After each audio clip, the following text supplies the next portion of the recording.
Dear learner, in earlier videos we have seen the various kind of issue of share and calls in advance की treatment कैसे देंगे, calls in arrears की treatment कैसे देंगे, that we have already seen. Now if there is calls in arrears यानी कि company ने पैसे मंगवाए एंड शेयर होल्डर्स नहीं दिए, then at that time company will give reminder to the shareholder. First reminder, second reminder, third reminder. After third reminder company उसको reminder नहीं देगी, कंपनी उसके शेयर क्या कर लेगी, फॉरफिट कर लेगी. कंपनी उसके पास से शेयर का राइट्स ले लेगी, उसके शेयर के राइट्स सारे ले लेगी एंड जितनी भी मनी उसने पे की है वो वापस नहीं करेगी. तो जितने मनी वो वापस नहीं करेगी company, it is called share forfeiture, right. तो कंपनी की शेयर कैपिटल मार्केट्स में से क्या हो जाएगी, मार्केट में से रिड्यूस हो जाएगी, राइट. तो by this way share for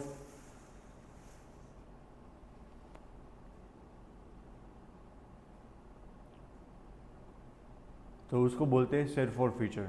अभी शेयर फॉर फीचर की एंट्रीज कैसे रिकॉर्ड करते हैं.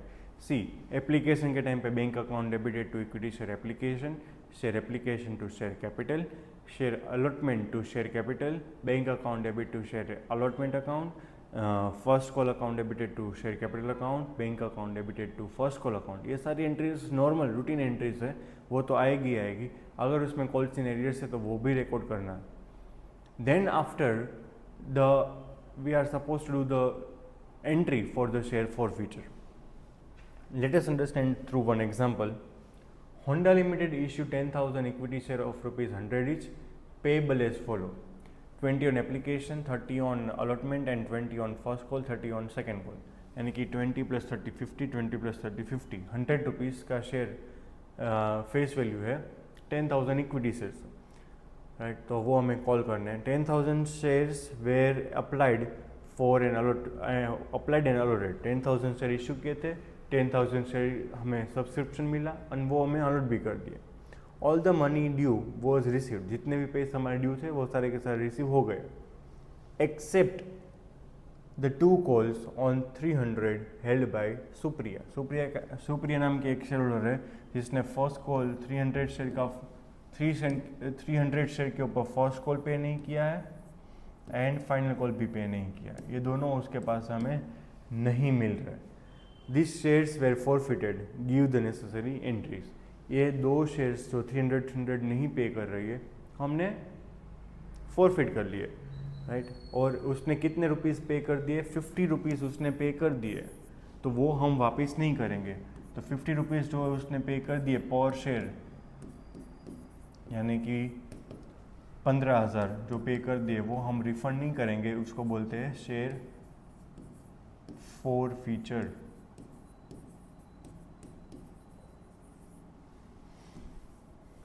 देखते हैं एंट्रीज कैसे होगी. सबसे पहले bank account debited to application account, यानी कि 10,000 into 20, 2 lakh rupees. Share application to share capital में ट्रांसफ़र किए.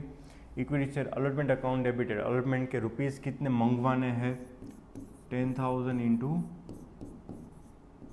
30, यानी कि 3 लाख रुपीज़ मंगवाने हैं. बैंक में वो रुपीज़ आ भी रहे, 3 lakh rupees. First call company ने मंगवाया 10,000 shares into 20 rupees, so it comes 2 lakh rupees. And अभी सुप्रिया नाम की शेयर होल्डर है जिसके पास से 20,000 इंटू 20 आना चाहिए था, 10,000 शेयर इंटू 20 रुपीज़ आना चाहिए था, लेकिन उसके पास से 300 इंटू 20 यानी कि 6,000 रुपीज़ नहीं आ रहा है. तो 2 लाख में से 6,000 माइनस हो जाएगा and that 6,000 will be recorded in calls in arrears account, that is 6,000. अभी हमने कॉल्स इन एरियर्स में रखा इसीलिए इन फ्यूचर शायद वो पे कर देगी, तो कॉल्स इन एरियर्स को हम क्या कर देंगे, क्रेडिट कर देंगे and bank account will get debited. फिर कंपनी ने फाइनल कॉल किया तो फिर से 10,000 उसको कंपनी को था 10,000 इंटू 30 हमें मंगवाना है, तो 3 लाख रुपीज़ का एंट्री कर दिया. Final call account debited to share capital. And जब बैंक में आया तब अगेन सुप्रिया का रुपीज़ नहीं आया था, 300 इंटू 30 यानी कि 900 रुपीज़ नहीं आए थे out of 3 lakh, sorry 9,000 rupees नहीं आए थे आउट ऑफ 3 लाख, तो 2,91,000 ही बैंक में रिफ्लेक्ट हो गए to equity share final call. अभी उसने 9,000 प्लस 6,000 यानी कि 15,000 पे नहीं किया है, 15,000 पे कर दिया है application allotment. Final call, first call and final call का रुपीज़ उसने पे नहीं किया है, राइट। तो उसका शेयर हमें क्या, कंपनी ने क्या कर लिया, फॉरफिट कर लिया।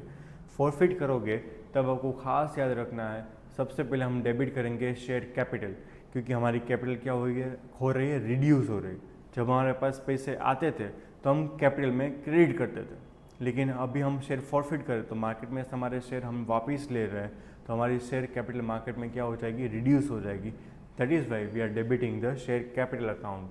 कितने शेयर कैपिटल में कितनी अमाउंट आएगी, याद रखना, जितने भी शेयर्स हमने फॉरफिट किए हैं उसको मल्टीप्लाई बाय कितनी कैपिटल कॉल्ड की हुई है, called up capital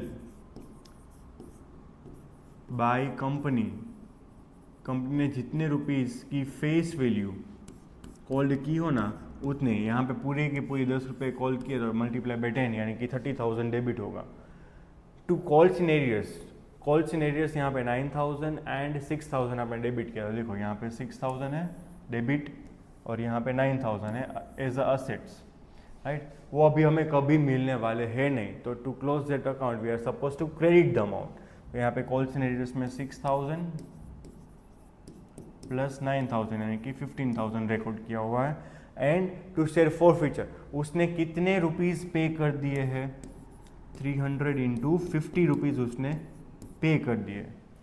allotment and application का 50 रुपीज़, 20 प्लस 30 रुपीज़ उसने पे कर दिया है, 15,000 शेयर फॉरफिचर में चला जाए। So by this way, by this entry, this is the new entry, by this entry we have record the share forfeiture of Supriya in the books of company. Thank you.